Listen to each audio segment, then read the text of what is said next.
আমি মমতা থেকে তুলে এনেছিলাম পরিহাস, আমি বিষাদ থেকে তুলে এনেছিলাম অশ্রু, আমি ঘুম থেকে তুলে এনেছিলাম স্বপ্ন, আমি স্মৃতি থেকে তুলে এনেছিলাম অভিমান, আমি শব্দ থেকে তুলে এনেছিলাম কবিতা। তুমি কোনোদিনই কিছু খেয়াল করনি। আমি বিষাদ সিন্ধুর তীরে দাঁড়িয়ে ডুগডুগি বাজিয়েছিলাম। তুমি সেই বাদর নাচের কথা শুনতে পাওনি। উত্তরের অনন্ত বাতাসে ঝরা পাতার মতো উড়ে উড়ে গেছে আমার পরিহাসময় অশ্রু, আমার স্বপ্নময় অভিমান। তুমি লাল মখমলের চটি পায়ে রেশমের চাদর জড়িয়ে উজ্জ্বল রোদের মধ্যে উদাসীন হেঁটে গেছো। তোমার পায়ের প্রান্তে ঘুরে ঘুরে লুটিয়ে পড়েছি ঝরা পাতার মতো।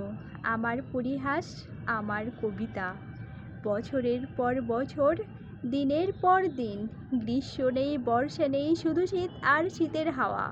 ঘুমের মধ্যে স্বপ্ন, স্বপ্নের মধ্যে অভিমান, শীতল অভিমানে জড়ানো ঠান্ডা হাওয়ায়। ঝরা পাতা এলোমেলো ছড়িয়ে পড়েছে চারপাশে রোদের উজ্জ্বলতায়। তুমি উদাসীন চলে গেছো, কোনোদিন তাকেও দেখোনি। তুমি শুনলে না কোনোদিন আমার ডুগডুগি, আমার বাদর নাচের বাজনা।